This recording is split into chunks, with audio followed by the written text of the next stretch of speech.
अफगानिस्तान की राजधानी काबुल पर तालिबान के कब्जे के साथ ही पूरे अफगानिस्तान की सत्ता पर तालिबान का नियंत्रण पक्का हो गया है। अफगान राष्ट्रपति अशरफ गनी और उनके प्रशासन के बड़े नेता और अधिकारी देश छोड़कर जा चुके हैं। तालिबान लड़ाके काबुल के प्रमुख जगहों पर कब्जा करते जा रहे हैं। इसी के साथ दुनिया तालिबान के 20 साल पहले के बर्बर शासन को याद कर सेफ अफगानिस्तान के नारे दे रही है। आखिर ये तालिबान के लोग कौन हैं और इनका इतना खौफ क्यों है, आइए जानते हैं इस रिपोर्ट में।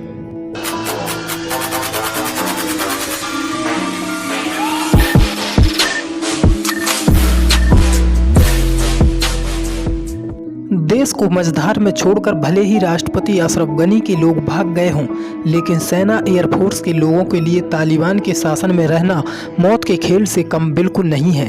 तालिबान के खिलाफ मोर्चा संभाले उपराष्ट्रपति अमरुल्लाह सालेह ने ट्वीट किया कि तालिबान के साथ मिलकर काम करना किसी भी सूरत में संभव नहीं। वहीं एयरफोर्स के पायलट मेजर रहमान रहमानी ने कहा कि आज अगर तालिबान के लोग सेना और पुलिस के लोगों पर जुल्म ना भी करें तो 6 महीने बाद ये घर घर जाएंगे और उनके खिलाफ जंग लड़ने वालों का कत्लेआम करेंगे, उनकी औरतों बच्चियों के साथ बर्बरता करेंगे। इनके सामने सरेंडर करने की जगह जान दे देना सही है।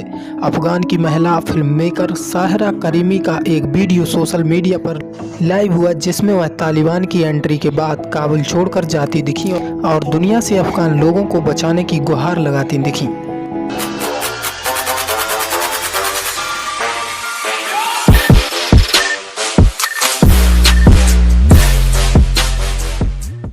आखिर तालिबान कौन है, क्या ताकत है इनकी, आइए बताते हैं।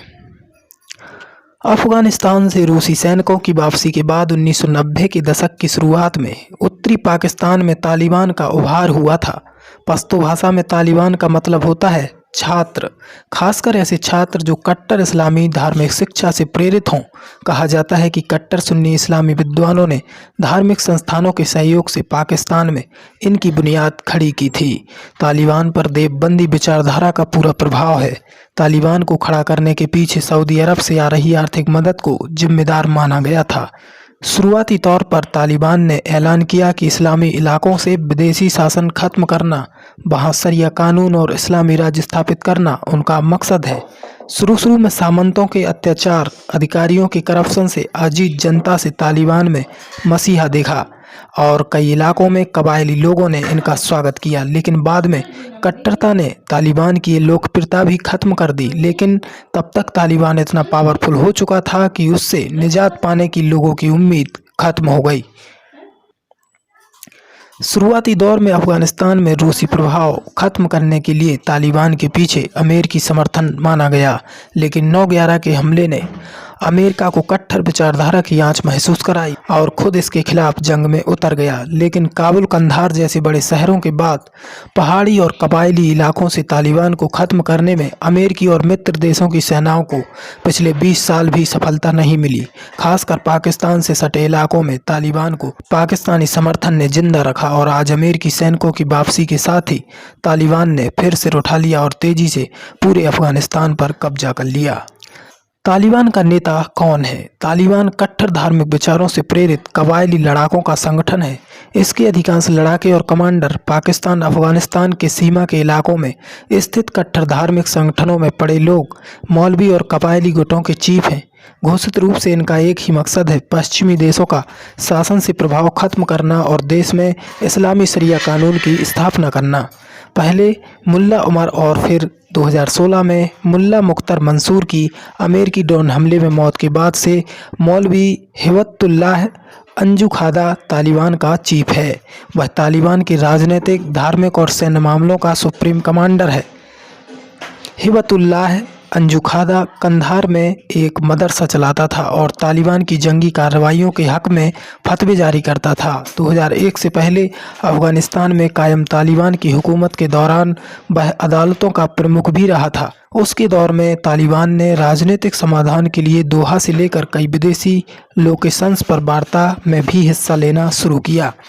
सत्ता हस्तांतरण की बातचीत के लिए काबुल पहुंचा तालिबान संगठन तालिबान कमांडर मुल्ला अब्दुल गनी बरादर तालिबान में दूसरी रैंक पर है और इसी के अफगानिस्तान का राष्ट्रपति बनने की सबसे ज़्यादा संभावना जताई जा रही है। यह तालिबान का राजनीतिक प्रमुख है और दोहा में लगातार अफगानिस्तान को लेकर तालिबान की ओर से बातचीत में शामिल होता रहा है। 1994 में बने तालिबान के 4 संस्थापक सदस्यों में से एक था और संस्थापक मुल्ला उमर का सहयोगी रहा है। यह कई लड़ाइयों में कमांड कर चुका है। फिलहाल अफगानिस्तान के आम लोगों में जो खौफ है उस खौफ की वजह भी जान लेते हैं। तालिबान के कब्जे के साथ ही काबुल में अफरा तफरी मच गई है। लोग शहर छोड़कर भाग रहे हैं। 20 साल बाद सत्ता में लौटे तालिबान को लेकर लोगों में खौफ क्यों है, यह जानने के लिए 23 साल पीछे चलना होगा। 1998 में जब तालिबान ने अफगानिस्तान की राजधानी काबुल पर कब्जा कर देश पर शासन शुरू किया तो कई फरमान जारी किए। पूरे देश में शरिया कानून लागू कर दिया गया और मानने वालों को सरेआम सजा देना शुरू किया। विरोधी लोगों को चौराहों पर लटकाया जाने लगा। हत्या एवं अपराधों से जुड़े मामलों में आरोपियों की सड़क पर हत्या की जाने लगी। चोरी करने के आरोप में पकड़े गए लोगों के शरीर के अंग काटना, लोगों को कोड़े मारने जैसे नज़ारे सड़कों पर आम हो गए। मर्दों को लंबी दाढ़ी रखना और महिलाओं को बुर्का पहनने और पूरा शरीर ढककर निकलना अनिवार्य कर दिया गया। घरों की खिड़कियों के शीशे काले रंग से रंगवा दिए गए। टीवी, संगीत, सिनेमा बैन कर दिए गए। 10 साल से अधिक उम्र की लड़कियों के स्कूल जाने पर रोक लगा दी गई। बमियान में बुद्ध की ऐतिहासिक मूर्ति को तोड़कर तालिबान ने धार्मिक कट्टरता भी दुनिया को दिखाई। तालिबान के इस शासन को मान्यता देने वाले 3 देश थे, पाकिस्तान, सऊदी अरब और यूएई। दुनिया मूक दर्शक बनकर देखती रह गई। तालिबान की मुख्य ताकत है कट्टर धार्मिक संस्थाएं, मदरसे जो उनके विचारों को सपोर्ट कर रहे हैं। यहीं से तालिबान लड़ा के तैयार हो रहे हैं। लेकिन इन सबसे ज़्यादा पाकिस्तानी सेना और आईएसआई की सीक्रेट मदद तालिबान के लिए मददगार साबित हुई है। अफगानिस्तान को लेकर अंतर्राष्ट्रीय रुख भी असमंजस वाला है।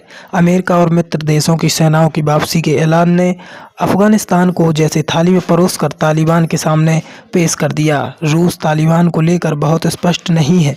अमेरिकी प्रभुत्व खत्म करने के लिए तालिबान के उभार से जहां रूस खुश है, वहीं पड़ोस के तजाकिस्तान, उज्बेकिस्तान जैसे रूस प्रभाव वाले देशों के लिए खतरे के रूप में वह तालिबान को देख रहा है।